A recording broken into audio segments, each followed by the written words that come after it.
ಪೂರ್ಣ ವೃಜಮಂಡಲವನ್ನು ಶೃಂಗರಿಸಿ ಎಲ್ಲರಿಗೂ ಭಗವಂತ ಕಂಸನ ವಿಜಯದ ಆನಂದ ಆಚರಿಸಲು ಆದೇಶ ನೀಡಿ. ಅಂತ್ಯವಾಗಿದೆ ವಂಚಕನ ಆ ಅವತಾರ. ಅವನ ಬಗ್ಗೆ ಆಕಾಶವಾಣಿಯಾಗಿತ್ತು. ಈ ಭಗವಂತ ಕಂಸನಿಗೆ ಮೃತ್ಯುವಿನ ಭಯ ಹುಟ್ಟಿಸಿದ್ದ. ಮತ್ತು ಇದೆಲ್ಲವೂ ನಿನ್ನಿಂದಾಗಿಯೇ ಸಾಧ್ಯವಾಗಿದೆ ಕೇಶಿ.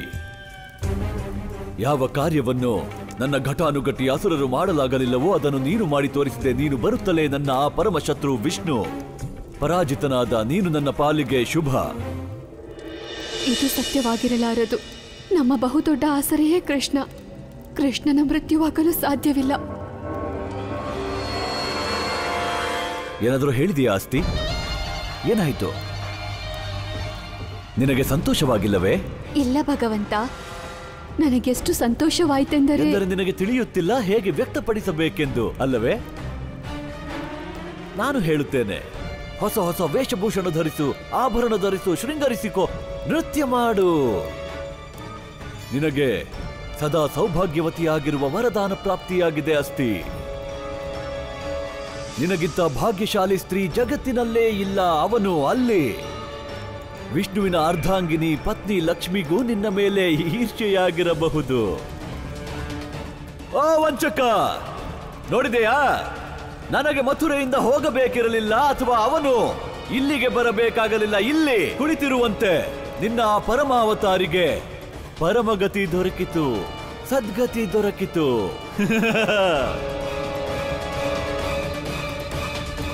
ಏಕೆ ಹಾಗೆ ಕುಳಿತಿರುವೆ? ಕ್ಷೀರಸಾಗರದಲ್ಲಿ ಕುಳಿತು ನೀನು ಆನಂದ ಪಡು.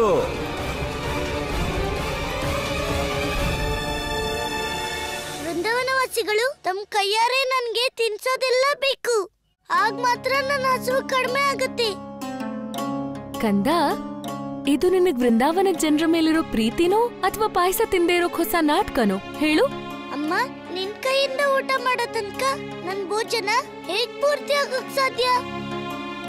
ನಿನ್ನ ಖೀರಂತೂ ಖಂಡಿತ ತಿಂತೀನಿ ಅಮ್ಮ. ಆದ್ರೆ ವೃಂದಾವನ ಜನರು ಕೊಟ್ಟಿದ್ದಲ್ಲ ತಿಂದ ನಂತರ. ಬನ್ನಿ ಬನ್ನಿ ಅಜ್ಜಿ, ಬನ್ನಿ ಗೋಪಿಕೆರೆ, ಎಲ್ಲಾರೂ ಬನ್ನಿ. ನೋಡಿ, ಇವತ್ತು ಕೃಷ್ಣಂಗೆ ನೀವು ಮಾಡಿರೋ ಭೋಜನ ತಿನ್ನಿಸ್ಬೇಕು. ರಾಧೆ, ಆದ್ರೆ ನಿನ್ಗೆ ಗೊತ್ತೈತಿ ಈ ವಿಷಯ? ಗೊಲ್ಲ, ನಾನು ರಾಧೆ. ಮತ್ತೆ ನನ್ ಗೊಲ್ಲನ್ ಬಗ್ಗೆ ನನಗೆಲ್ಲ ಗೊತ್ತಿದೆ.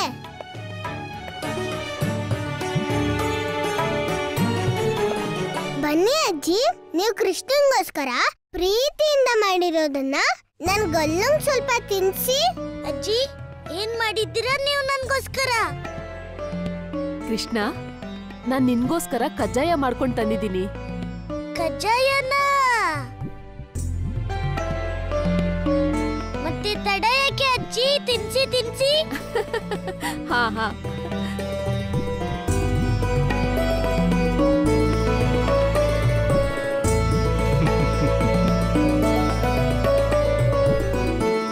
ನಾರಾಯಣ ನಾರಾಯಣ. ಮಾತೆ, ನಮ್ಮ ಪ್ರಭು ಇದೆಂತಹ ಮಾಯೆ ರಚಿಸುತ್ತಿದ್ದಾರೆ? ದೇವರ್ಷಿ, ನಾವೇನನ್ನು ಪ್ರಭುವಿನ ಮಾಯೆ ಎನ್ನುವೆವೋ ಅದು ನಿಮ್ಮ ಪ್ರಭುವಿನ ಯೋಜನೆಯಾಗಿರುತ್ತದೆ.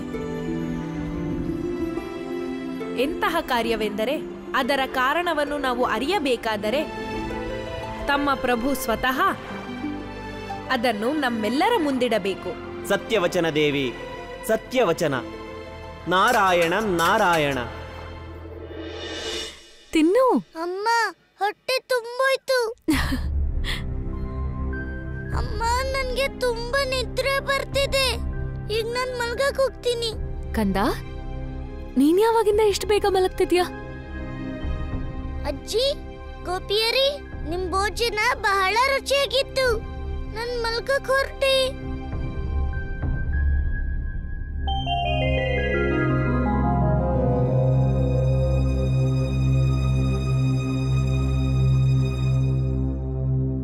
ನಂದರಾಜ, ನೋಡಿದ್ರ ನೀವು?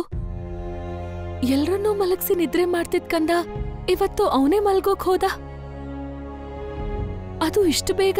ಯಶೋಧೆ, ಮಕ್ಳಂದ್ಮೇಲೆ ಬದಲಾಗ್ತಿರ್ತಾರೆ. ನೀನಂತೂ ಸುಮ್ನೆ ಚಿಂತೆ ಮಾಡ್ತಿರ್ತೀಯ.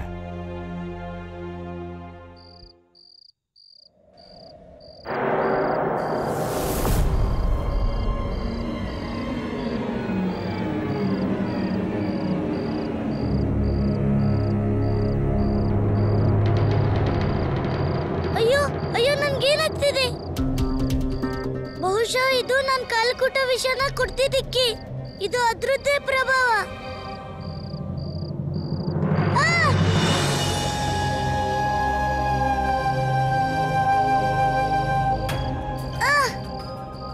ನಿಧಾನವಾಗಿ ನನ್ನ ಶಕ್ತಿನೂ ಕಡಿಮೆ ಆಗ್ತಾ ಹೋಗ್ತಿದೆ.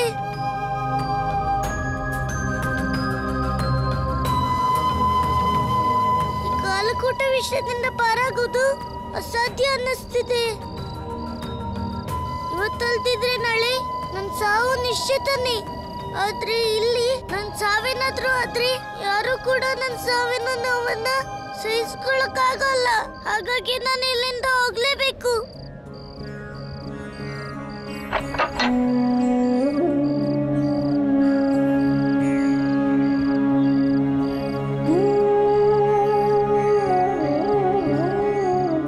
ನನ್ನ ಕ್ಷಮಿಸ್ಬೇಡ ರಾಧೆ.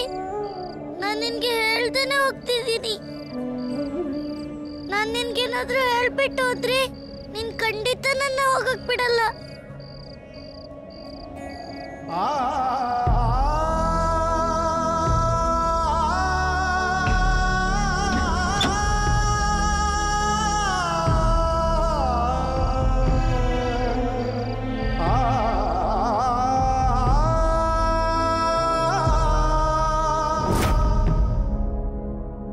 ಇದು ನನ್ನ ಸೌಭಾಗ್ಯ ಅಮ್ಮ. ನನ್ಗೆ ನಿನ್ನಂತ ಅಮ್ಮ ಸಿಕ್ಕಿರೋದು. ನಾನು ಪ್ರತಿ ಜನ್ಮದಲ್ಲೂ ನಿನ್ ಕಂದನೇ ಆಗಕ್ಕೆ ಇಷ್ಟಪಡ್ತೀನಮ್ಮ. ನನ್ಗೆ ನನ್ನ ಜೀವನದ ಮೇಲೆ ಯಾವ ದುಃಖನೂ ಇಲ್ಲ. ಆದ್ರೆ ನಿನ್ನ ಬಿಟ್ಟು ಹೋಗೋ ದುಃಖ ಇದೆ.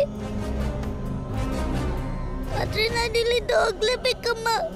ನನಗೆ ಅಪ್ಪಣೆ ಕೊಡಿ.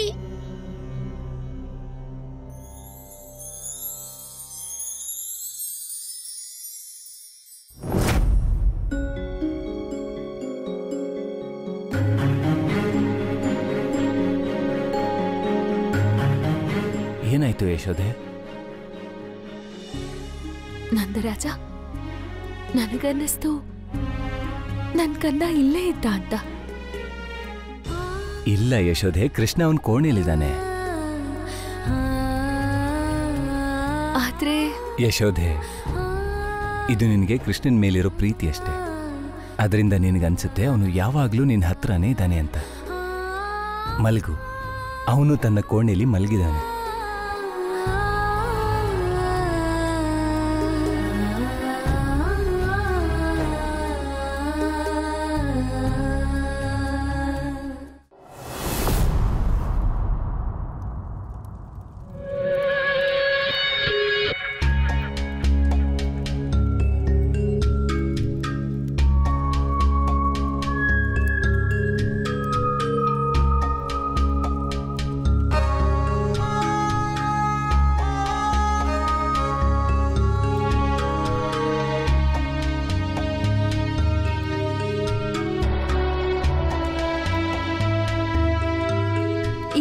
ಭೋಜನಕ್ಕೆ ಬರಲೇ ಇಲ್ಲ.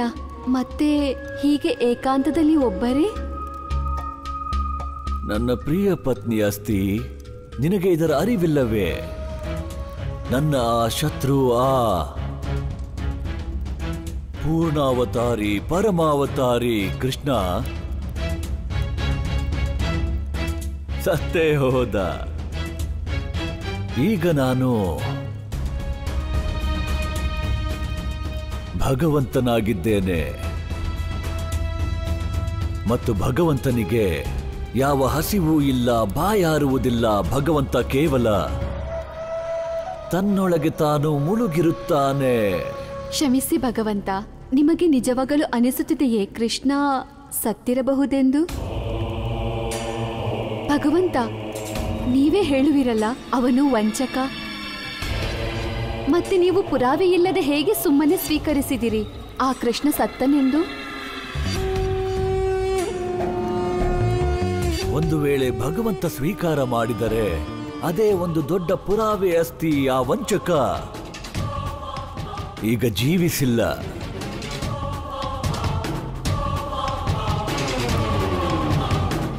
ಒಂದು ವೇಳೆ ಅವನು ಜೀವಂತವಾಗಿದ್ದರೆ ತನ್ನ ಅಂತಿಮ ಉಸಿರೆಳೆಯುತ್ತಿರುತ್ತಾನೆ.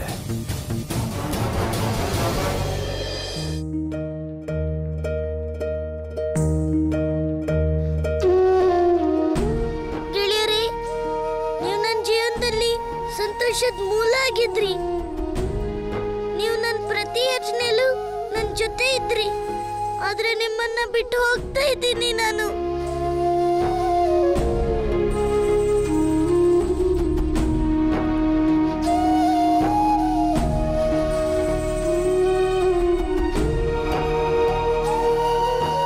ಯಾರು ಬಂದಿದ್ರು?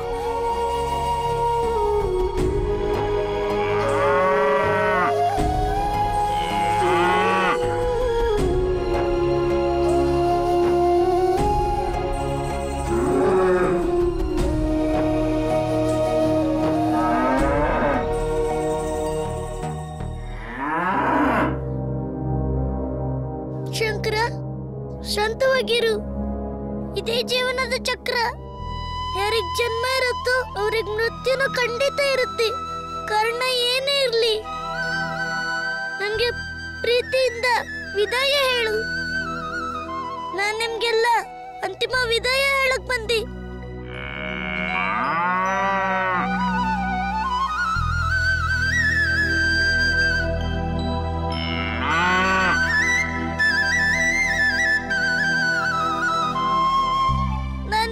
ಜೊತೆ ಕರ್ಕೊಂಡು ಹೋಗಕ್ಕಾಗಲ್ಲ.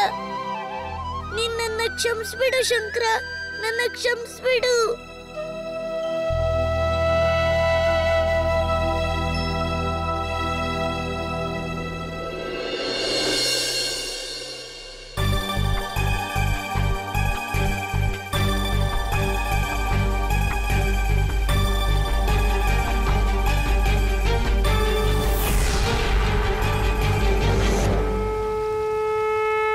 ಹೇ ಪರಮಾವತಾರಿ ಶ್ರೀಕೃಷ್ಣ, ನೀವು ಜಗತ್ತಿನ ರಕ್ಷಣೆಗಾಗಿ ಕಾಲಕೂಟ ವಿಷವನ್ನೇ ಧಾರಣೆ ಮಾಡಿದಿರಿ. ನೀವು ಧನ್ಯರು ಪ್ರಭು. ನನ್ನ ಪ್ರಣಾಮ ಸ್ವೀಕಾರ ಮಾಡಿ.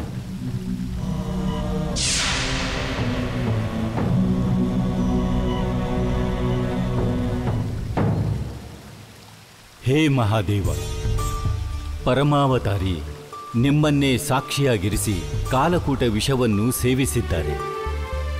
ಈಗ ಕೇವಲ ನೀವೇ ಈ ಸಂಕಷ್ಟದ ನಿವಾರಣೆ ಮಾಡಬಹುದು. ಅವರ ಜೀವನ ರಕ್ಷಣೆಯ ಮಾರ್ಗ ತಿಳಿಸಿರಿ ಮಹಾದೇವ. ಹೇ ಬ್ರಹ್ಮದೇವ,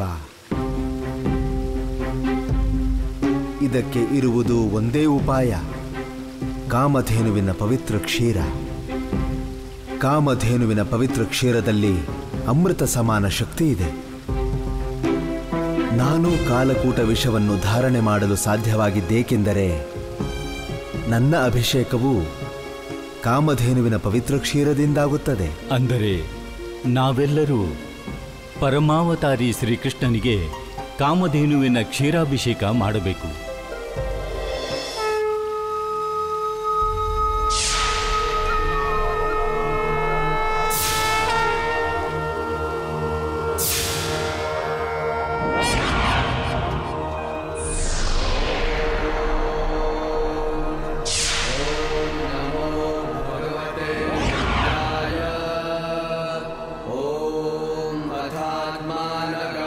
शिवात्मानगं श्रीरुद्ररूपं ध्यायेत्। नीलग्रीवं शशाङ्कां नागयज्ञोपवीतिनम् व्याघ्रचर्मोत्तरीयं च वरेण्यं भयप्रदम् कमण्डलावक्षसूत्राणां धारिणं शूलपाणिनं वृषस्कन्धासमारूढम् उमादेहार्थधारिणम् अमृतेनाप्लुतं शान्तं दिव्यभोगसमन्वितम् दिग्देवता समायुक्तं सुरासुरनमस्कृतम् एवं ध्यात्वा द्विजः सम्यक् ततो यजनमारभेत्।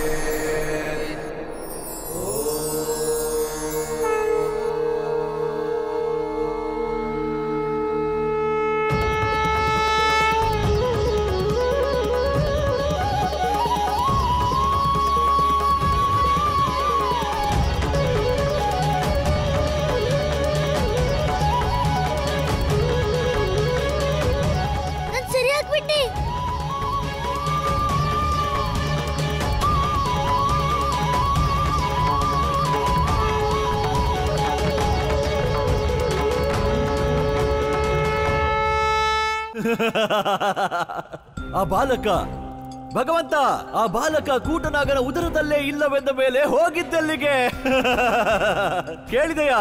ಅದೃಶ್ಯನಾದರೆ ನಿನಗೆ ನಿನ್ನ ಜೀವದ ಮೇಲೆ ಪ್ರೇಮವಿದೆಯೇ, ಅಥವಾ ನೀನು ಆ ಚಾಣೂರನ ಹಾಗೆ ಕೂಟನಾಗ ಮತ್ತು ಭಗವಂತ ಕಂಸನ ಅಪಹಾಸ್ಯ ಮಾಡುತ್ತಿರುವೆಯಾ? ಇಲ್ಲ ಇಲ್ಲ ಭಗವಂತ, ನಾನು ನಿಮ್ಮ ದಾಸ.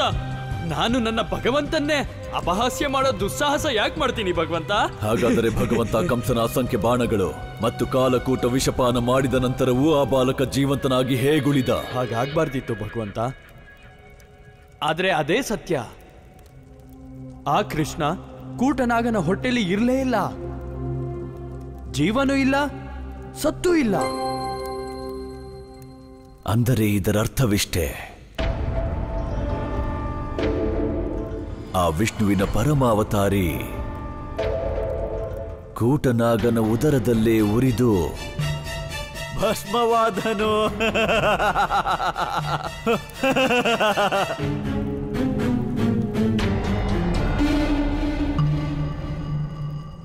ಇದು ಆ ವೃಂದಾವನ ವಾಸಿಗಳಿಗೆ ಎಷ್ಟು ಶೋಕದ ವಿಚಾರ. ಅವರಂತೂ ತಮ್ಮ ತಾತಾತಯ್ಯ ಗೊಲ್ಲ ಕೃಷ್ಣಯ್ಯನ ಅಂತಿಮ ಸಂಸ್ಕಾರವನ್ನೂ ಮಾಡಲಾಗಲಿಲ್ಲ. ವೃಂದಾವನ ವಾಸಿಗಳ ದುಃಖವನ್ನು ನೋಡಿ ನಾನವರಿಗೆ ಒಂದು ಸದಾವಕಾಶ ನೀಡುತ್ತಿದ್ದೇನೆ. ಅವರಿಗೆ ಈ ಶುಭ ಸಮಾಚಾರ ತಲುಪಿಸಿ, ಅವರೇನಾದರೂ ತಮ್ಮ ಕೃಷ್ಣನ ಅಂತಿಮ ಸಂಸ್ಕಾರ ಬಯಸಿದ್ದಲ್ಲಿ ಇಲ್ಲಿಗೆ ಬಂದು ಕೂಟನಾಗನ ದಹನ ಸಂಸ್ಕಾರ ಮಾಡಬಹುದು. ಜೊತೆ ಜೊತೆಗೆ ಅವರಿಬ್ಬರ ಮುಕ್ತನಾಮ ಪರಮಾಗತಿಯಾಗಿ ಬಿಡಲಿ.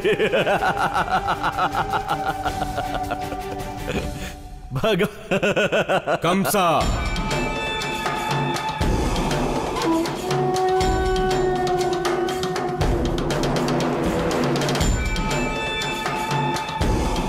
ಮುಕ್ತಿ ಕೇವಲ ಕೂಟನಾಗಂ ಸಿಕ್ಕಿದೆ, ಕೃಷ್ಣಂಗಲ್ಲ. ಹೇ ಮಹಾದೇವ, ಹೇ ಬ್ರಹ್ಮದೇವ, ನೀವೆಲ್ಲರೂ ಭೂಮಿಗೆ ಬಂದು ನನ್ನ ರಕ್ಷಣೆ ಮಾಡಿದ್ರಿ. ಇದಕ್ಕಾಗಿ ನಾನು ಸದಾ ಆಭಾರಿಯಾಗಿರ್ತೀನಿ. ಆಭಾರಿಯಾಗಿರಬೇಕಾದ್ದು ನಾವು.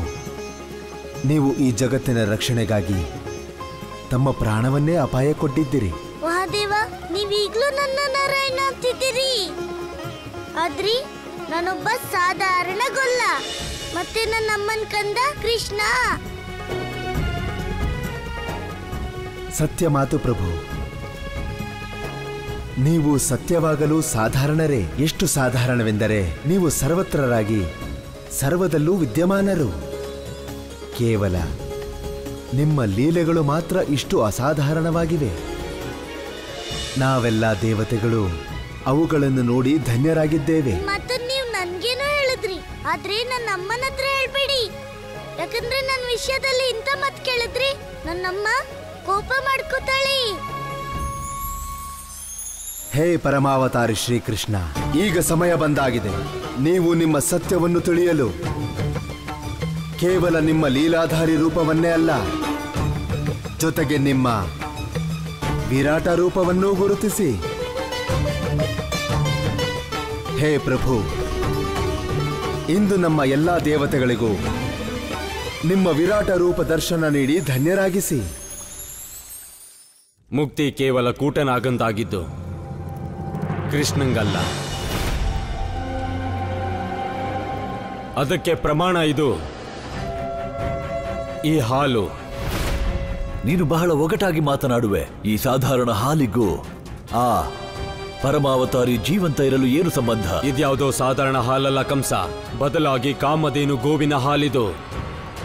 ಇದೆಂತ ಹಾಲಂದ್ರೆ ಇದರಿಂದ ಕಾರ್ಕೂಟಕ ವಿಷಾನು ಕೆಲಸ ಮಾಡಲ್ಲ. ಆದರೆ ಕಾಮಧೇನು ಗೋವಿನ ಹಾಲು ಆ ದೇವತೆಗಳೇ.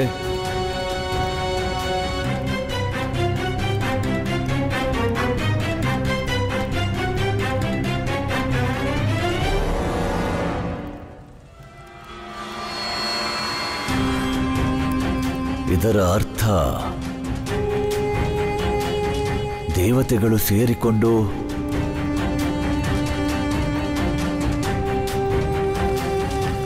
ಆ ಕೃಷ್ಣನನ್ನು ರಕ್ಷಿಸಿದರು. ಅನ್ಯಥಾ ಅವನು ಜೀವಂತ ಉಳಿಯುವ ಯಾವ ಸಂಭಾವ್ಯತೆಯೇ ಇರಲಿಲ್ಲ.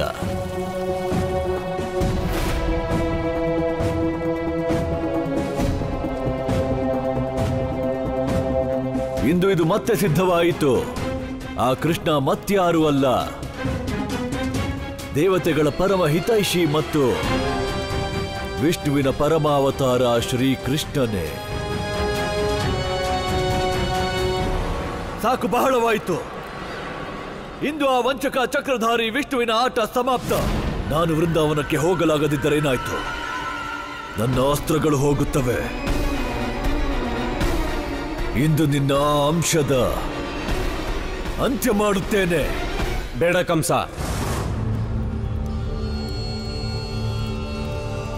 ಈ ಸಮಯ ಕೋಪ ಮಾಡ್ಕೊಳ್ಳೋದಲ್ಲ ಕಂಸ. ಸಮಸ್ತ ದೇವತೆಗಳು ಈ ಭೂಮಿ ಮೇಲೆ ಬರೋದು ಯಾವುದೋ ಸಾಧಾರಣ ಘಟನೆ ಆಗಿರೋದಿಲ್ಲ. ನೀನು ಪರಮಾವತಾರಿನಲ್ಲ, ಬದಲಿಗೆ ಅವನ ಶಕ್ತಿನ ನಾಶ ಮಾಡಬೇಕಾಗಿದೆ. ವಿಷ್ಣು ಸದಾ ಈ ಭೂಮಿ ಮೇಲೆ ಧರ್ಮ, ಕರ್ಮ ಮತ್ತು ಪ್ರೇಮದ ಸ್ಥಾಪನೆ ಮಾಡೋದಕ್ಕಾಗಿ ಅವತಾರ ಎತ್ತೋದು. ನಾವು ಜನರ ಮಧ್ಯೆ ಪ್ರೇಮ, ಸದ್ಭಾವನೆ ಮತ್ತು ಈ ಜಗತ್ತಿನ ವ್ಯವಸ್ಥೆಯನ್ನೇ ನಾಶ ಮಾಡಿ ಹಾಕೋದ್ರಿಂದ ಆಗ ವಿಷ್ಣುವಿನ ಆ ಅಂಶದ ಜೀವನವು ತಾನಾಗೆ ನಾಶ ಆಗ್ಬಿಡತ್ತೆ. ಅರ್ಥವಾಯಿತು, ಅರ್ಥವಾಯಿತು, ಅರ್ಥವಾಯಿತು. ಅಂದರೆ ವಿಷ್ಣುವಿನ ಆ ಪರಮಾವತಾರದ ಅಂತ್ಯ ಮಾಡಲು ಮೊದಲು ಆತ ಮಾಡಿದ್ದ ಧರ್ಮ ಕರ್ಮದ ವ್ಯವಸ್ಥೆಯನ್ನೇ ನಾಶ ಮಾಡಬೇಕು. ಏನು ಮಾಡಬೇಕೆಂದರೆ ಯಜ್ಞ, ಯೋಗ, ತಪಸ್ಸು, ಸಿದ್ಧಿ, ಸಾಧನೆ, ಪೂಜೆಗಳಲ್ಲಿ ಜನರ ವಿಶ್ವಾಸ ನಾಶವಾಗಿ ಮತ್ತು ಜನರು ಧರ್ಮದ ತ್ಯಾಗ ಮಾಡಿ ಅಧರ್ಮದ ಪೂಜೆ ಮಾಡಬೇಕು. ಮತ್ತು ಎಲ್ಲಿ ಅಧರ್ಮವೋ ಅಲ್ಲಿ ಭಗವಂತ ಕಂಸ.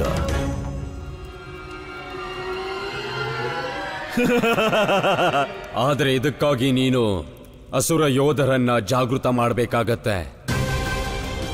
ಅದರಿಂದ ಅವರು ಈ ಜಗತ್ನಲ್ಲಿ ಅಧರ್ಮದ ರಾಜ್ಯ ಸ್ಥಾಪನೆ ಮಾಡಬೇಕು.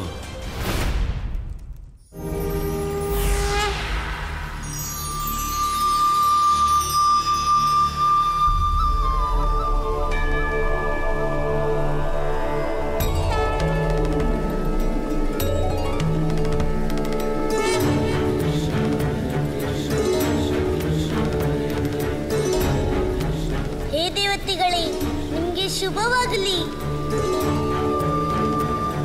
ನೀವೆಲ್ರೂ ನಿಮ್ ಭಕ್ತಿಯಿಂದ ವಿರಾಟ ರೂಪ ಪಡೆಯೋಕೆ ವಿವಶರಾಗಿಸಿದ್ರಿ. ಆದ್ರೆ ಇದು ನನ್ನ ಮಾನವ ರೂಪ, ಮತ್ತೆ ನನ್ನ ಎಲ್ಲ ಕಾರ್ಯ ಮನುಷ್ಯ ರೂಪ ಮತ್ತೆ ಅದರ ಗಡಿಯನ್ನ ದಾಟ್ತೇನೆ ಮಾಡ್ತೀನಿ.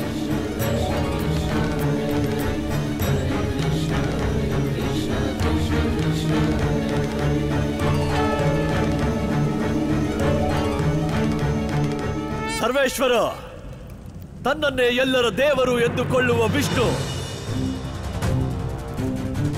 ಈಗ ನಾನು ಬರುವುದಿಲ್ಲ ನಿನ್ನ ಸಾಯಿಸಲು. ನೀನೇ ಸ್ವತಃ ಹೊರಟು ಬರುವೆ ನನ್ನ ಬಳಿ ಸಾಯುವುದಕ್ಕಾಗಿ.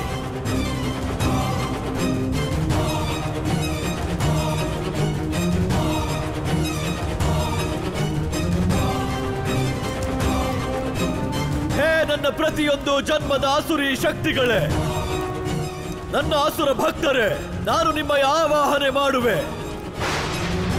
ಪ್ರಕಟರಾಗಿ, ಪ್ರಕಟರಾಗಿ.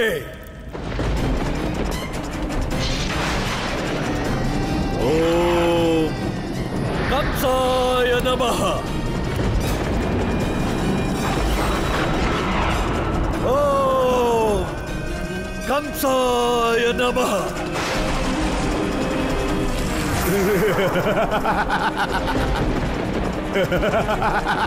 ಭಗವಂತ ಕಂಸನಿಗೆ ಜಯವಾಗಲಿ.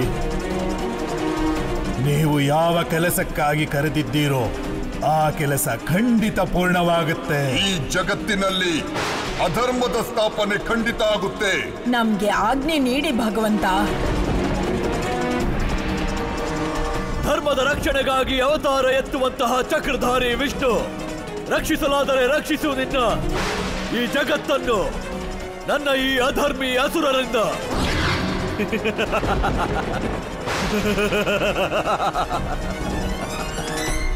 ಹೇ ನಾರಾಯಣ, ಇದು ನನ್ನ ಪರಮ ಸೌಭಾಗ್ಯವೇ ಸರಿ. ನನಗೆ ಕೇವಲ ನಿಮ್ಮ ಲೀಲೆಗಳಿಗೆ ಸಾಕ್ಷಿಯಾಗುವ ಸದಾವಕಾಶ ಮಾತ್ರವಲ್ಲ, ಜೊತೆಗೆ ಆ ಲೀಲೆಗಳನ್ನು ಲಿಪಿಬದ್ಧ ಮಾಡುವ ಸೌಭಾಗ್ಯವೂ ದೊರೆತಿದೆ. ಆದರೆ ಪ್ರಭು, ನಿಮ್ಮ ಸ್ವರೂಪವು ಅನಂತವೂ ಆಳವೂ ವಿರಾಟವೂ ಈ ಅಧಮನಿಂದ ಯಾವ ತಪ್ಪು ಆಗದಿರಲಿ. ಅದಕ್ಕಾಗಿ ನೀವು ಈ ಗರ್ಗ ಸಂಹಿತವನ್ನು ಬರೆಯಲು ನನಗೆ ಮಾರ್ಗದರ್ಶನ ಮಾಡಿರಿ. ಗುರುದೇವ, ಮಾರ್ಗದರ್ಶನ ಮಾಡೋದು ಗುರುವಿನ ಕೆಲಸ ಆಗಿರುತ್ತೆ. ಅದು ಅಲ್ದೆ ನಿಮ್ಮಿಂದ ಯಾವ ತಪ್ಪುನು ಆಗೋದೇ ಇಲ್ವಲ್ಲ. ಪ್ರಭು, ನಾನು ಒಬ್ಬ ಸಾಧಾರಣ ಮನುಷ್ಯ. ತಪ್ಪು ಮಾಡುವುದು ಮನುಷ್ಯನ ಸ್ವಭಾವವೇ. ಗುರುದೇವ, ಆದ್ರೆ ಎಲ್ಲಿ ಪ್ರೇಮ, ಶ್ರದ್ಧೆ, ಭಕ್ತಿ ಮತ್ತೆ ವಿಶ್ವಾಸ ಇರುತ್ತೋ ಅಲ್ಲಿ ತಪ್ಪಾಗೋ ಸಾಧ್ಯತೆನೂ ಕಡಿಮೆ ಆಗಿರುತ್ತೆ. ಗುರುದೇವ, ನಿಮ್ಮಲ್ಲಿ ಒಂದು ವಿನಂತಿ ಇದೆ. ಆದೇಶ ನೀಡಿರಿ ಪ್ರಭು. ನಾನು ಬಯಸೋದೇನಂದ್ರೆ ಈ ಭಕ್ತಿ ಮತ್ತೆ ನನ್ ಮೇಲಿರೋ ಅತ್ಯಂತ ಪ್ರೀತಿಯ ಕಾರಣಕ್ಕೆ ಇಲ್ಲಿ ತಪ್ಪಾಗ್ಬಾರ್ದು. ನೀವು ನನ್ನನ್ನ ಬಹಳ ಹೊಗಳೋ ಹಾಗಾಗ್ಬಾರ್ದು. ಯಾಕಂದ್ರೆ ನಾನು ಬಯಸೋದು ಈ ಜಗತ್ತು ನನ್ನ ಒಬ್ಬ ಗೆಳೆಯ, ಒಬ್ಬ ಮಗ, ಒಬ್ಬ ಶಿಷ್ಯ ಮತ್ತೆ ಎಲ್ರಿಗೂ ಪ್ರೀತಿ ಕೊಡುವಂತ ಒಬ್ಬ ಸಾಧಾರಣವಾದ ಮನುಷ್ಯನ ರೂಪದಲ್ಲಿ ನೆನ್ಪಿಡ್ಬೇಕು. ನಾರಾಯಣನ ಅವತಾರದ ರೂಪದಲ್ಲ. ನಾನು ನನ್ನ ಭಕ್ತರ ಜೊತೆ ಅವರ ಕಥೆಯಲ್ಲಿ ಕಥೆಯಾಗಿ ಬದುಕಬೇಕು. ಇದೇ ನನ್ನ ಅವತಾರದ ಉದ್ದೇಶ. ಧನ್ಯರು ಪ್ರಭು ನೀವು.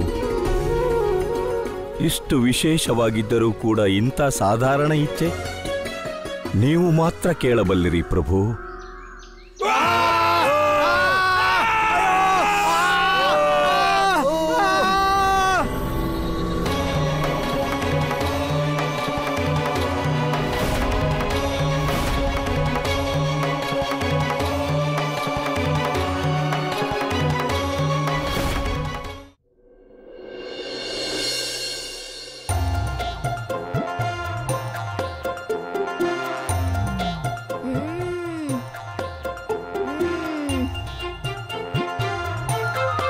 ಚಿಕ್ಕಮ್ಮ, ನೀವು ಮಾಡೋ ಲಾಡುಗಳ ರುಚಿನೇ ಹಾಗಿರುತ್ತೆ ನೋಡಿ. ಮನ್ಸು ಹೇಳುತ್ತೆ ತಿಂತಾನೆ ಇರು ಅಂತ.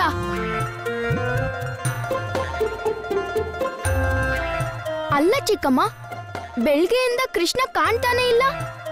ಯಾಕಂದ್ರೆ ಕೃಷ್ಣ ಎದ್ದೇ ಇಲ್ವಲ್ಲ ಬೆಳಗ್ಗೆಯಿಂದ. ಇನ್ನೂ ಮಲ್ಗಿದಾನ? ಪಾಪ, ಅವನು ಗೊತ್ತಿಲ್ಲ ಅವನ್ ಮಲ್ಗಿರೋದ್ರಿಂದ ಇಷ್ಟೊಂದು ರುಚಿಯಾದ ಲಾಡುನ ಕಳ್ಕೊಂಡ ಅಂತ. ಈಗ್ಲೇ ಅವನನ್ನ ಕರ್ಕೊಂಡ್ ಬರ್ತೀನಿ ಚಿಕ್ಕಮ್ಮ.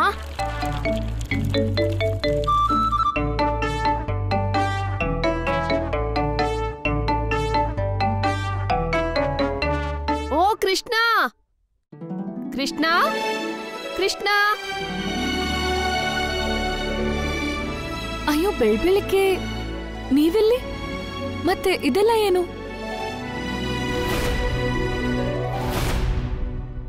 ನಾವು ಕೃಷ್ಣನ್ಗೆ ಇದನ್ನೆಲ್ಲ ತಿನ್ಸೋಕ್ ಬಂದಿದೀವಿ. ಭೋಜನ ತಿನ್ಸೋಕೆ? ನೀವೆಲ್ರೂ ನನ್ ಕಂದನಕ್ ತಿನ್ಸೋಕ್ ಬಂದಿದ್ದೀರಾ? ಅಂದ್ರೆ ನನ್ ಮನೇಲಿ ತಿನ್ನೋಕೇನೂ ಇಲ್ವಾ? ಅರೆ ನಂದರಾಣಿ, ನೀವು ಕೋಪ ಮಾಡ್ಕೋಬೇಡಿ. ನಿಮ್ಮನೆಯಂತೂ ಧನಧಾನ್ಯದಿಂದ ತುಂಬಿಕೊಂಡಿದೆ. ಯಾಕಂದ್ರೆ ಕೃಷ್ಣ ಪ್ರತಿದಿನ ನಿಮ್ ಕೈಂದ್ಲೇ ಭೋಜನ ಮಾಡೋದಲ್ವಾ? ಅದಕ್ಕೆ ನಾವ್ ಅಂದ್ಕೊಂಡ್ವಿ ಸ್ವಲ್ಪ ಸಮೃದ್ಧಿ ನಮ್ಮೆಲ್ರ ಮನೆಗೂ ಬರ್ಲಿ ಅಂತ. ನನಗೇನು ಅರ್ಥ ಆಗ್ತಿಲ್ಲ. ನಿಮ್ ಮಾತಿನ ಅರ್ಥ ಏನು? ಮಗಳೇ ಯಶೋದೆ, ನಿನ್ನೆ ರಾತ್ರಿ ನಾನ್ ಕೃಷ್ಣನ್ಗೆ ಕುಡಿಯೋದಿಕ್ಕೆ ಹಾಲ್ ಕೊಟ್ಟಿದ್ದೆ.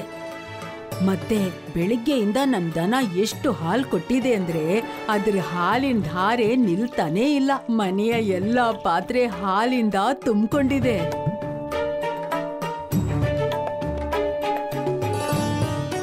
ನಾವು ಕೃಷ್ಣನ್ಗೋಸ್ಕರ ಹಾಲ್ ತಂದಿರೋದು ಈ ಸಮೃದ್ಧಿ ಯಾವಾಗ್ಲೂ ಹೀಗೆ ಇರೋದಿಕ್ಕೆ. ಅದ್ ಹೇಗಾಗೋಕ್ ಸಾಧ್ಯ? ನಂದರಾಣಿ, ಅಷ್ಟೇ ಅಲ್ಲ, ನೆನ್ನೆ ನಾನು ಕೃಷ್ಣಂಗೆ ತಿನ್ನೋದಕ್ಕೋಸ್ಕರ ಹಣ್ಣು ಕೊಟ್ಟಿದ್ದೆ. ಇವತ್ ಬೆಳಿಗ್ಗೆ ಹೋಗ್ ನೋಡಿದ್ರೆ ಆ ಮರ ಸಾಕಷ್ಟು ಹಣ್ಣುಗಳಿಂದ ತುಂಬಿಕೊಂಡಿದೆ.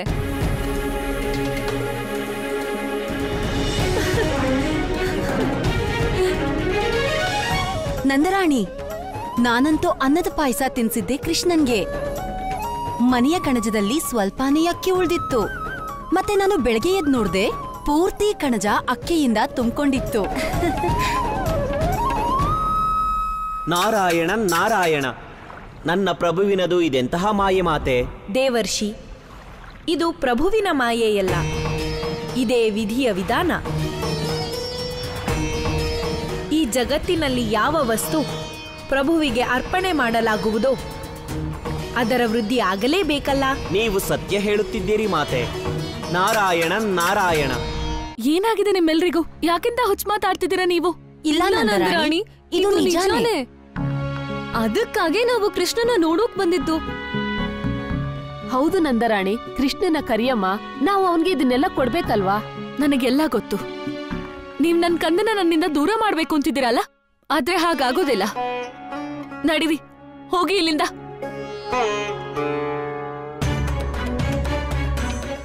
ಕೃಷ್ಣ ನನ್ನ ಕಂದ, ಮತ್ತೆ ಅವನಿಗೆ ನಾನ್ ಮಾತ್ರ ತಿನ್ನಿಸ್ಬೇಕು ಅಷ್ಟೇ. ನಂದರಾಣಿ, ನೀವೀಗ ಮಾಡ್ತಿರೋದ್ ಸರಿಯಾಗಿಲ್ಲ. ಹೌದು ನಂದರಾಣಿ, ನೀನ್ ಮಾಡ್ತಿರೋದ್ ಸರಿ ಇಲ್ಲ. ಹಾ ನಂದರಾಣಿ, ನೀನ್ ಮಾಡ್ತಿರೋದು ಸರಿ ಇಲ್ಲ. ಕೃಷ್ಣ ನನ್ನ ಕಂದ, ಅವನಿಗೆ ಯಾವ್ದ್ ಸರಿ ಯಾವ್ದ್ ತಪ್ಪು ಇದ್ರ ನಿರ್ಧಾರ ನಾನ್ ಮಾಡ್ತೀನಿ, ಇಡೀ ವೃಂದಾವನ ಅಲ್ಲ. ಹೋಗಿ ಹೊರಟೋಗಿ ಇಲ್ಲಿಂದ, ಹೋಗಿ.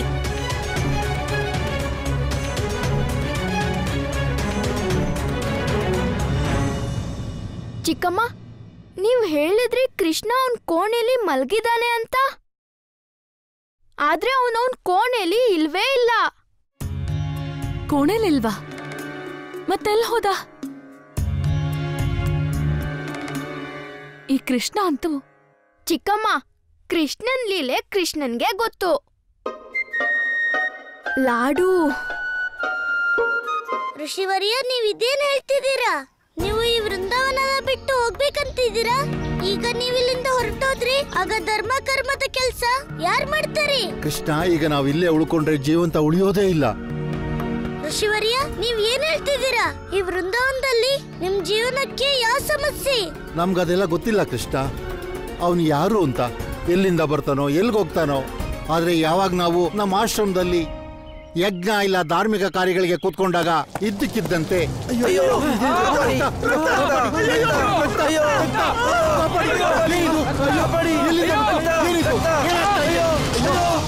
ಮತ್ತಿದು ಒಂದ್ಸಲದ ವಿಷಯ ಅಲ್ಲ ಕೃಷ್ಣ. ಆಮೇಲೆ ಕೆಲವು ಋಷಿಗಳು ಮತ್ತೆ ಧಾರ್ಮಿಕ ಕಾರ್ಯ ಮಾಡೋ ಧೈರ್ಯ ಮಾಡಿದ್ರು.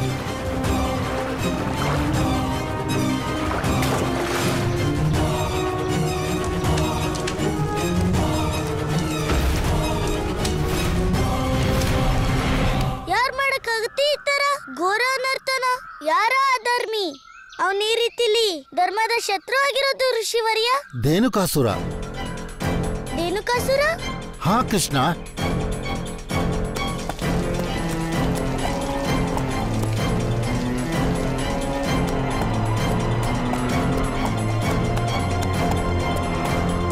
ದಿಂದ ನನ್ನ ಹೆಸರು ಧೇನುಕಾಸುರ. ಮತ್ತಿದು ಕೊನೆಯ ಎಚ್ಚರಿಕೆ ನನ್ನಿಂದ. ಬಿಟ್ಬಿಡಿ ವೃಂದಾವನ, ಬಿಟ್ಬಿಡಿ ಧರ್ಮ ಕರ್ಮನ. ಯಾಕಂದ್ರೆ ಯಾರು ಧರ್ಮದ ಮಾರ್ಗದಲ್ಲಿ ಹೋಗ್ತಾರೋ ಅವರು ಸಾಯ್ತಾರೆ. ಆ ರಾಕ್ಷಸ ಇದೇ ಹೆಸರೇ ಹೇಳಿದ್ದು. ತುಂಬಾ ಬಿರುಸಾಗಿ ಎಚ್ಚರಿಕೆನೂ ಕೊಟ್ಟ. ನಮ್ಮಲ್ಲೀಗ ಯಾರಾದ್ರೂ ಇಲ್ಲೇ ಇದ್ರೆ ಎಲ್ರನ್ನೂ ಕೊಂದು ಬಿಡ್ತಾನಂತೆ. ಋಷಿವರ್ಯ, ನಿಮ್ಮೆಲ್ರ ಚಿಂತೆ ಅರ್ಥ ಆಗ್ತಿದೆ. ಆದ್ರೆ ಅಧರ್ಮದ ಭಯಕ್ಕೆ ಧರ್ಮ ಯಾವಾಗ ಸತ್ತಿದೆ? ಸೋಲಿನ ವಿಷಯ ಅಲ್ಲ ಕೃಷ್ಣ, ವಿಷಯ ಜೀವದ್ದಾಗಿದೆ. ನಮಗ್ ಜೀವನೇ ಇಲ್ಲ ಅಂದ್ರೆ ನಾವು ಧರ್ಮ ಕಾರ್ಯ ಹೇಗ್ ಮಾಡೋದು? ಧರ್ಮ ಕಾರ್ಯ ಮಾಡೋದಕ್ಕೋಸ್ಕರ ನಮ್ಮೆಲ್ಲರ ಜೀವಗಳು ಉಳಿಬೇಕಲ್ವಾ ಕೃಷ್ಣ? ಚಿಕ್ಕಮ್ಮ, ಕೃಷ್ಣ ಹೀಗೆಲ್ಲ ಯಾಕೆ ಮಾಡ್ತಾನೆ? ಅವನ್ ಋಷಿಗಳ ರಕ್ಷಣೆ ಮಾಡೋ ನಿರ್ಧಾರ ಹೇಗ್ ತಗೋತಾನೆ? ಅವನ್ ಯಾವಾಗ್ಲೂ ಹೀಗೆ ಮಾಡ್ತಾನೆ.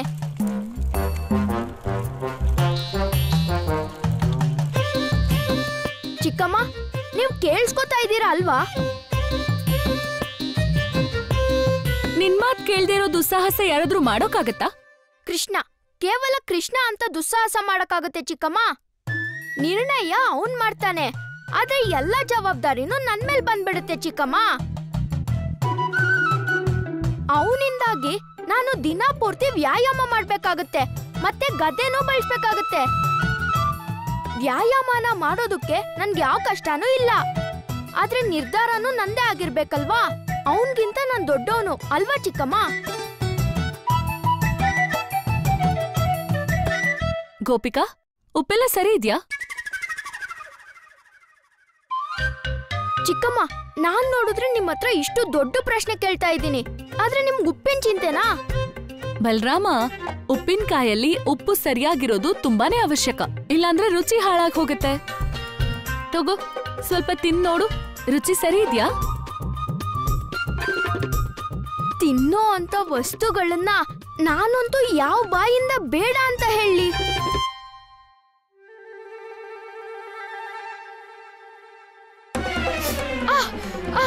ಚಿಕ್ಕಮ್ಮ, ಅಯ್ಯೋ ಚಿಕ್ಕಮ್ಮ, ಏನಾಯ್ತು? ಚಿಕ್ಕಮ್ಮ, ಚಿಕ್ಕಮ್ಮ, ಖಾರ! ಅಯ್ಯೋ ಚಿಕ್ಕಮ್ಮ, ನೀವಂತೂ ನನ್ನ ಖಾರ ಪುಡಿನೇ ತಿನ್ಸಿದ್ರಿ. ಆದ್ರೆ ಋಷಿವರ್ಯ, ಒಮ್ಮೆ ನೀವು ಇಲ್ಲಿಂದ ಹೊರಟೋದ್ರಿ, ಆಗ ಇಲ್ಲಿಂದ ಧರ್ಮನೇ ಹೊರಟೋಗುತ್ತೆ. ಎಲ್ಲಿ ಧರ್ಮ ಇರೋದಿಲ್ವೋ ಅಲ್ಲ ಅಧರ್ಮ ಇರುತ್ತೆ. ಅದಕ್ಕಾಗಿ ಅಧರ್ಮನ ತಡೆಯೋಕೆ ಯಾವ್ದಾದ್ರೂ ಒಂದ್ ದಾರಿ ನಾವು ಹುಡುಕ್ಲೇಬೇಕು. ಒಂದು ದಾರಿ ಇದೆ ಕೃಷ್ಣ. ಒಂದ್ ವೇಳೆ ಇಡೀ ಋಜುಮಂಡಲ ನಮ್ಮೆಲ್ಲರನ್ನು ಕಾಪಾಡೋ ಜವಾಬ್ದಾರಿ ತಗೊಂಡ್ರೆ ಆಗ ನಾವು ಧೈರ್ಯವಾಗಿ ಈ ಅಪಾಯನ ಎದುರಿಸ್ತೀವಿ. ಋಷಿವರ್ಯ, ನನ್ನ ಪುತ್ರನ ಕೃಷ್ಣ ಪೂರ್ತಿ ವೃಂದಾವನ ಚಂದ್ರ ಕಡೆಯಿಂದ ನಿಮ್ಮೆಲ್ಲ ಋಷಿಗಣದ ರಕ್ಷೆಯ ಪೂರ್ತಿ ಜವಾಬ್ದಾರಿ ತಗೋತೀನಿ. ಆದ್ರೆ ಕೃಷ್ಣ, ನೀನೊಬ್ಬ ಬಾಲಕ, ನೀನು ಹೇಗೆ ನಮ್ಮ ರಕ್ಷಣೆ ಮಾಡ್ತೀಯಾ? ಋಷಿವರ್ಯ, ಧರ್ಮದ ಕಾರ್ಯ ವಯಸ್ಸಿಂದಲ್ಲ, ಬದಲಿಗೆ ನಿಸ್ವಾರ್ಥ ಭಾವನೆಯಿಂದ ಮಾಡುವಂಥದ್ದು. ಮತ್ತೆ ಯಾರು ಧರ್ಮದ ರಕ್ಷಣೆ ಮಾಡ್ತಾರೋ ಧರ್ಮ ಅವರ ರಕ್ಷಣೆ ಸ್ವತಃ ಮಾಡುತ್ತೆ. ಅದಕ್ಕೆ ನಾನು ಯಶೋದೆ ನಂದನ ಕೃಷ್ಣ ಮಾತ್ ಕೊಡ್ತೀನಿ, ಆ ಧೇನುಕಾಸುರ ನಾನಿರೋವರೆಗೂ ನಿಮ್ಮೆಲ್ಲರಿಗೂ ಯಾವ ಕೆಟ್ಟದ್ ಮಾಡಕ್ಕೂ ಆಗೋದಿಲ್ಲ. ಆದ್ರೆ ನಾನ್ ನಿಮ್ಮೆಲ್ಲರಲ್ಲೂ ಕೇಳ್ಕೊತೀನಿ, ಈಗ ನೀವೆಲ್ಲರೂ ವೃಂದಾವನನ ಬಿಟ್ಟು ಹೋಗ್ಬಿಡಿ. ನನ್ ಮೇಲೆ ನಂಬಿಕೆ ಇಡಿ. ನನ್ ಸಮಯ ಇದ್ದಾಗ್ಲೇ ಧೇನುಕಾಸುರನ್ ತಡೆಯೋಕೆ ಏನಾದ್ರೂ ಒಂದ್ ದಾರಿ ಖಂಡಿತ ಹುಡುಕ್ತೀನಿ.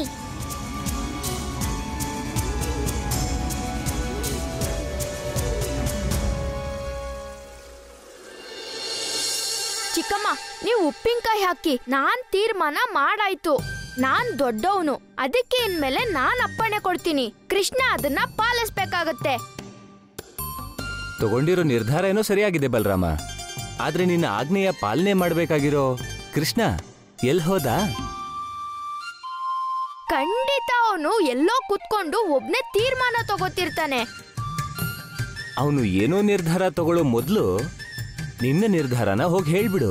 ಚಿಕ್ಕಪ್ಪ, ನೀವು ನಿಜ ಹೇಳ್ತಾ ಇದ್ದೀರಾ. ಈಗ ನಾನು ಹಾಗ್ ಮಾಡೋದೇ ಒಳ್ಳೇದು. ಗುರುದೇವ, ಒಂದ್ ವಿಷಯ ಅರ್ಥನೇ ಆಗ್ತಿಲ್ವಲ್ಲ. ಧೇನುಕಾಸುರ ಏನಾದ್ರೂ ಕಂಸ ಕಳ್ಸಿರೋ ರಾಕ್ಷಸನೇ ಆದ್ರಿ, ಆ ಧೇನುಕಾಸುರ ನನ್ ಮೇಲೆ ಆಕ್ರಮಣ ಯಾಕೆ ಮಾಡ್ತಾ ಇಲ್ಲ? ಹಾ ಪ್ರಭು, ನಿಮ್ಮ ಸತ್ಯ ತಿಳಿದ ನಂತರವೂ ಹೀಗೆ ಮೊದಲ ಬಾರಿಯಾಗಿದೆ ಅಸುರರು ನಿಮ್ಮ ಬದಲಾಗಿ ನಿಮ್ಮ ಭಕ್ತರ ಮೇಲೆ ಆಕ್ರಮಣ ಮಾಡಿದ್ದಾರೆ.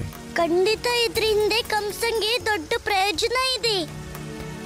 ಗುರುದೇವ, ನಿಮ್ಮ ಯೋಗ ಶಕ್ತಿಯಿಂದ ನೀವು ಇದರ ಪತ್ತೆ ಹಚ್ಚಲೇಬೇಕಾಗತ್ತೆ. ಅವಶ್ಯ ಪ್ರಭು.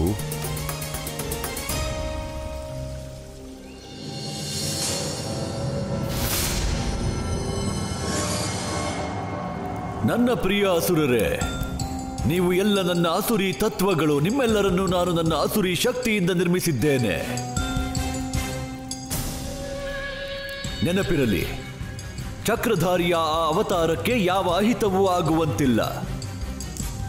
ಕೇವಲ ಅವನ ಜೀವನ ಸಂಬಂಧಿ ಎಲ್ಲ ಜನರನ್ನು, ಅವನ ಭಕ್ತರನ್ನು, ಅವನ ಆತ್ಮೀಯ ಸಂಬಂಧಿಗಳನ್ನು ಸಮಾಪ್ತ ಮಾಡಬೇಕು. ಏಕೆಂದರೆ ಅವನ ಶಕ್ತಿ ಅವನ ಜನರಲ್ಲಿದೆ. ಅವನ ಭಕ್ತರು ಸತ್ತರೆ ಅವನ ಶಕ್ತಿ ಸತ್ತಂತೆ. ಅರಿಷ್ಟಾಸುರ, ನಿನ್ನಯ ದಕ್ಷತೆ ಏನು? ಯತ್ರ ನಾರ್ಯಸ್ತು ಪೂಜ್ಯಂತೆ ರಮಂತೆ ತತ್ರ ದೇವತಃ. ಆ ನಾರಾಯಣ ಈ ಸ್ತ್ರೀಯರನ್ನು ಅತ್ಯಂತ ಪ್ರೀತಿ ಮಾಡ್ತಾನೆ. ಎಲ್ಲ ಗೋಪಿಯರು ಅವನ ಸಖಿಯರೇ. ನಾನು ಆ ಎಲ್ಲ ಸ್ತ್ರೀಯರನ್ನು ಎಷ್ಟು ಸ್ವಚ್ಛಂದ ಮಾಡ್ತೀನಂದ್ರೆ ಅವರು ತಮ್ಮ ಎಲ್ಲ ಮರ್ಯಾದೆಯನ್ನು ಮರೆತು ಬಿಡ್ತಾರೆ.